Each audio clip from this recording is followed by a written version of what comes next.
और अयोध्या के बाद पीएम मोदी हरियाणा के कुरुक्षेत्र पहुंचे जहां उन्होंने गुरु तेग बहादुर जी के 350वें शहीदी दिवस समागम में हिस्सा लिया और कई बड़ी बातें कही। एक रिपोर्ट देखते हैं।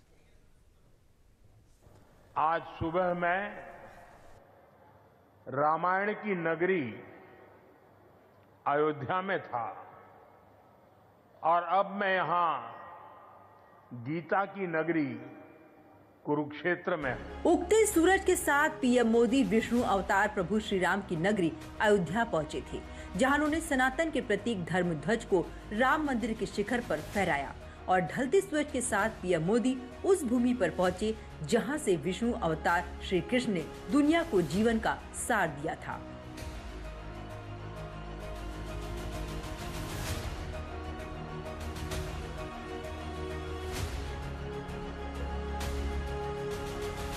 अयोध्या में प्रभु श्री राम के भव्य दरबार पर ध्वजारोहण के बाद पीएम हरियाणा के कुरुक्षेत्र में गुरु तेग बहादुर के 350वें शहीदी दिवस समारोह में शामिल हुए।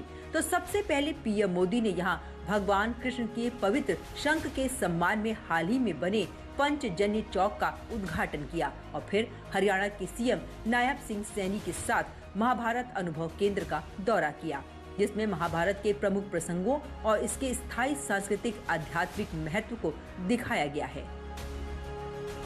कुरुक्षेत्र की इसी धरती पर खड़े होकर भगवान श्री कृष्ण ने सत्य और न्याय की रक्षा के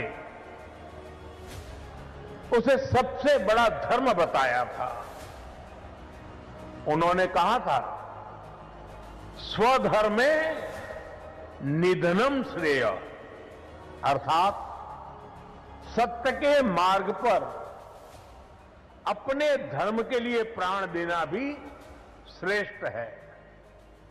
श्री गुरु तेग बहादुर जी ने भी सत्य, न्याय और आस्था की रक्षा को अपना धर्म माना और इस धर्म की रक्षा उन्होंने अपने प्राण देकर की।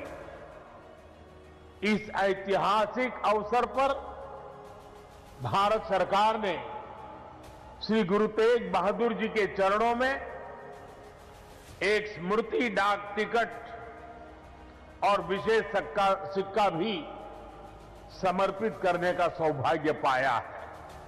सिख परंपरा का एक महत्वपूर्ण केंद्र है। इस भूमि का सौभाग्य देखिए, सिख परंपरा के लगभग सभी गुरु अपनी पावन यात्रा के दौरान यहां आए। जब 9वीं पातशाही श्री गुरु तेग बहादुर जी इस पवित्र भूमि पर पधारे तो उन्होंने यहां अपने गहन तप और निर्भीक साहस की छाप छोड़ी थी। मोदी ने मुगलों के अत्याचार से पीड़ित हिंदू समाज को बचाने के लिए अपना सब कुछ कुर्बान करने वाले हिंद की चादर उपाधि से पहचाने जाने वाले सिखों के 9वें गुरु गुरु तेग बहादुर के 350वें बलिदान दिवस पर लगाई गई खास प्रदर्शनी का भी जायजा लिया और उस समय को भी बताया जब ये हुआ था। हम सब जानते हैं कि श्री गुरु तेग बहादुर जी के शहीद होने से पहले क्या हुआ था। मुगल आक्रांताओं के उस काल में कश्मीरी हिंदुओं को जबरन धर्मांतरण किया जा रहा था। इस संकट के बीच पीड़ितों के एक दल ने गुरु साहब से सहयोग मांगा। तब से गुरु साहब ने उन पीड़ितों को जवाब दिया था कि आप सब औरंगजेब को साफ साफ कह दें, यदि श्री गुरु तेग बहादुर इस्लाम स्वीकार कर लें तो हम सब इस्लाम धर्म अपना लेंगे। साथियों, इन वाक्यों में श्री गुरु तेग बहादुर जी की निडरता, उसकी पराकाष्ठा थी। इसके बाद जिसकी आशंका थी वही हुआ। उस क्रूर औरंगजेब ने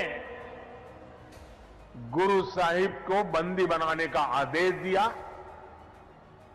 लेकिन गुरु साहब ने खुद दिल्ली जाने की घोषणा कर दी।